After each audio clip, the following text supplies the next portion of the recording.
భారత్లో ఆర్థిక అసమానతలు ఆందోళనకర స్థాయిలో పెరుగుతున్నట్లు తేలింది. దేశంలోని 58% సంపద జనాభాలో 1% మాత్రమే ఉన్న కుబేరుల వద్ద కేంద్రీకృతమై ఉందని ఆక్స్ఫామ్ స్వచ్ఛంద సంస్థ అధ్యయనంలో స్పష్టమైంది. ఇతర దేశాల్లోనూ ఆర్థిక అసమానతలు పెరుగుదల ఊహించిన దానికన్నా ఎక్కువగా ఉందని ఆ సంస్థ వెల్లడించింది. ప్రపంచవ్యాప్తంగా కుబేరులు, పేదల మధ్య ఉన్న ఆర్థిక అంతరం గతంలో అంచనా వేసిన దానికన్నా చాలా ఎక్కువని స్పష్టమైంది.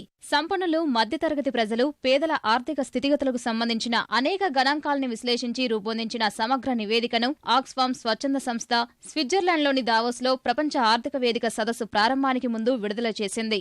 ప్రపంచంలోని 62 మంది కుబేర్ల వద్ద ఉన్న సంపద విలువ అన్ని దేశాల జనాభాలోని సగం మంది పేదలందరి వద్ద కలిపి ఉన్న సంపద విలువతో సమానమని గతేడాది నివేదికలో పేర్కొన్న ఆక్స్ఫామ్ ఆ గణాంకాల్ని సవరించింది.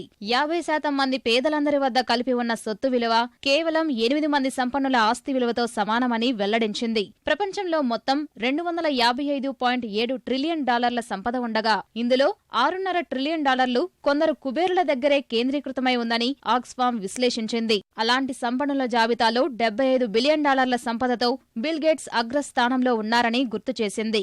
జనాభాలో 1% మాత్రమే ఉన్న కుబేరులు 2015 నుంచి మిగిలిన వారందరి దగ్గర ఉన్న సంపద విలువ కన్నా ఎక్కువ ఆస్తి కలిగి ఉన్నారని తెలిపింది.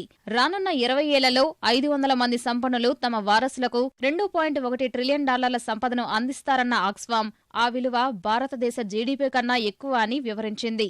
ఇలా కుబేరులు అంతకంతకు ధనికంగా మారుతున్నా పేదల పరిస్థితి మాత్రం మరింత దిగజారుతోందని ఆ సంస్థ వివరించింది. ప్రపంచంలోని పేదల్లో 10% మంది ఆదాయం 15% పైగా తగ్గిపోయిందని ఆక్స్ఫామ్ లెక్కగట్టింది. ధనికుల ఆదాయం మాత్రం 15% మేర పెరిగిందని అంచనా వేసింది. Inequality is definitely getting worse in a lot of countries, and you're seeing the super rich in particular move away from the rest of society, and that's really harmful. It harms our politics. We've seen that impact on Brexit, on the Trump election. It's really damaging to our societies, and lots of people think that, but what they're not doing is trying to turn that around, and the super rich themselves and corporations are playing a key role in perpetuating this inequality crisis. ఆర్థిక అసమానతలు భారత్లో మరింత ఆందోళనకర స్థాయికి చేరాయని Oxfam సంస్థ తన వార్షిక నివేదికలో పేర్కొంది.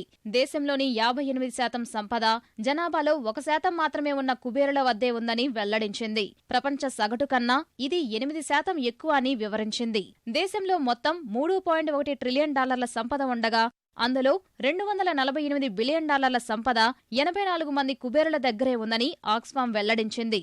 అలాంటి కుబేరుల జాబితాలో $19.3 బిలియన్ రిలయన్స్ అధినేత ముఖేష్ అంబానీ అగ్రస్థానంలో, $16.7 బిలియన్ సన్ ఫార్మా వ్యవస్థాపకుడు దిలీప్ సంఘ్వి రెండో స్థానంలో, $15 బిలియన్ విప్రో చైర్మన్ అజీం ప్రేమ్జీ మూడో స్థానంలో ఉన్నారని గుర్తు చేసింది.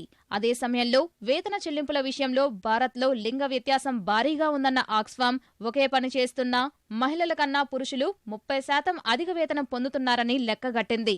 ఇలాంటి పరిస్థితుల్ని చక్కదిద్దడంపై భారత్ సహా ప్రపంచ దేశాలకు ఆక్స్ఫామ్ కీలక సూచనలు చేసింది.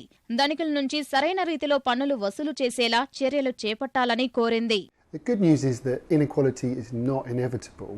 It can be fixed, and there are really simple, common sense ways to do that. And there are countries that have done that. We've seen countries in the last 10 years that have bucked the trend, that are going in the other direction, that are reducing the gap between rich and poor. One thing they do is they get the rich to pay their tax. We've got a situation where billionaires are paying less tax often than their cleaner or their secretary. That's crazy. We're seeing wealth channeled upwards.